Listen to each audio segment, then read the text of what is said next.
નમસ્કાર મિત્રો, દેશ અને દુનિયાના સૌથી મોટા સમાચારમાં આપનું સ્વાગત છે।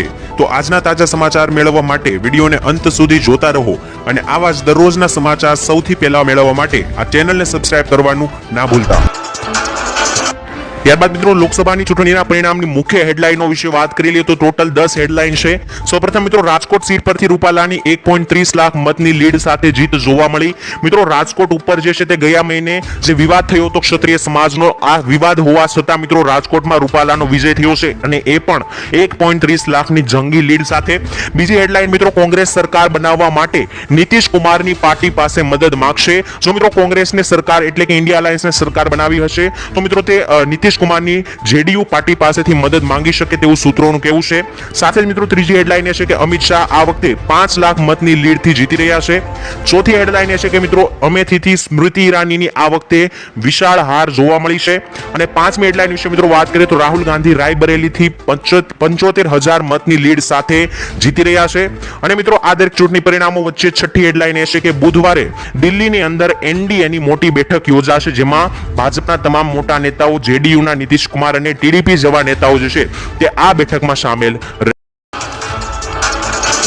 ત્યારબાદ હવે મિત્રો આપણે આવનારા વાતાવરણ વિશે વાત કરી લે। અંબાલાલ પટેલની નવી આગાહી। અંબાલાલ પટેલ અનુસાર મિત્રો 6 જૂન સુધીમાં ગુજરાતના વિવિધ ભાગોમાં આંધી વંટોળ જોવા મળી શકે, જેમાં મિત્રો કેટલાક ભાગોમાં પવનની ગતિ પ્રતિ કલાક 40 કિલોમીટરની જોવા મળી શકે છે।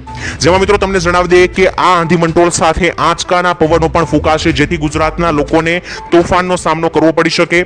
અરબી સમુદ્રમાં મિત્રો અત્યારે એક સિસ્ટમ બની રહી છે, જેની અસરને પગલે તારીખ 9, 10, 11 અને 12 જૂન દરમિયાન મહારાષ્ટ્ર અને ગુજરાતમાં એક અરબ સાગરની અંદર ચક્રવાત જોવા મળી શકે। ત્યારબાદ જોઈએ તો ખેડૂતોને મોબાઈલ ખરીદવા માટે મોટી સહાય આપવામાં આવશે। મિત્રો જો તમે પણ મોબાઈલ લઈ લીધો હોય અથવા તો હવે લેવાનો હોય તો ગુજરાત સરકાર તમને આપશે 6,000 રૂપિયાની ભેટ। મિત્રો ઘણા બધા સમયથી આ યોજના વિશે લોકો તમને જણાવી રહ્યા છે, પરંતુ તમને સમજાણું ના હોય તો હું તમને ધ્યાનથી સમજાવી દઉં આ યોજનાની અંદર શું છે તે। મિત્રો મોબાઈલ તમારે લઈ લીધો હોય કે લેવાનો હોય, આ બંને પરિસ્થિતિની અંદર તમને પૈસા મળશે। મિત્રો આ યોજનાનો લાભ લેવા માટે તમારે એક ઓનલાઈન ફોર્મ જે છે તે આ યોજનાનું ભરીને સબમિટ કરવાનું રહેશે। થોડા દિવસમાં મિત્રો તો તમે કરેલી અરજી પાસ થશે તો તમારે મોબાઈલ નંબર લેવા માટે, મોબાઈલ ખરીદવા માટે તમે જે બેંક એકાઉન્ટ નંબર આપ્યો હશે તેના પર 6,000 રૂપિયા જમા કરવામાં આવશે, જેનાથી તમે મોબાઈલ લઈ શકો છો। મિત્રો સરકાર આ રૂપિયા એટલા માટે આપી રહી છે કારણ કે ખેડૂતોને અત્યારે મોબાઈલની સૌથી વધારે જરૂર છે, કારણ કે મોબાઈલના માધ્યમથી ખેડૂતો નવા બિયારણો, નવી ખેતીની પદ્ધતિ વિશે જાણી શકે છે, સાથે જ કેટલીક યોજનાઓ વિશે પણ વધારે જાણીને યોજનાનો લાભ લઈ શકે ખેડૂતો। આ બધું વસ્તુઓ મિત્રો મોબાઈલ દ્વારા થાય છે, તેથી કરીને ખેડૂતોને મોબાઈલ આપવા માટે સરકાર આ સહાય આપી રહી છે। ત્યારબાદ જોઈએ તો ખેડૂતોને મળશે 75,000 રૂપિયાની મોટી રાહત। મિત્રો તમને જણાવી દઈએ કે ખેડૂતો માટે એક સહાયની નવી જાહેરાત કરવામાં આવી છે। જે ખેડૂતોએ મિત્રો માલવાહક વાહનની ખરીદી કરવી હોય તો તેવા ખેડૂત મિત્રોને 75,000 રૂપિયાની આર્થિક સહાય આપવામાં આવશે। તો મિત્રો કિસાન પરિવહન યોજના અંતર્ગત આ સુવિધા આપવામાં આવી રહી છે, જેમાં ખેડૂતોએ પોતાનું માલવાહક વાહન ખરીદવું હોય તો તેમને 75,000 રૂપિયાની સુવિધા મળશે। આની અંદર મિત્રો કઈ રીતના લાભ મળવાનું છે તે જણાવી દઈએ। ખેડૂતો મિત્રો નાના હશે, સીમાંત હશે, એસસી એસટી વર્ગની મહિલાઓને એમને મિત્રો જે છે તે 35% અથવા તો 75,000 રૂપિયાની સહાય આપવામાં આવશે।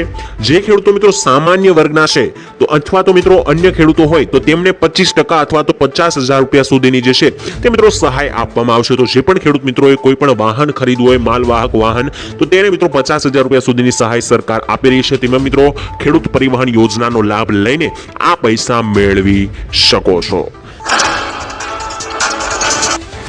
ત્યારબાદના મહત્વના સમાચાર વિશે મિત્રો વાત કરીએ તો ખેડૂતોની આશાઓ ઉપર પાણી ફર્યું। મિત્રો ખેડૂતો માટે દેવામાફીને લઈને ખૂબ જ મહત્વપૂર્ણ સમાચાર આવી રહ્યા છે।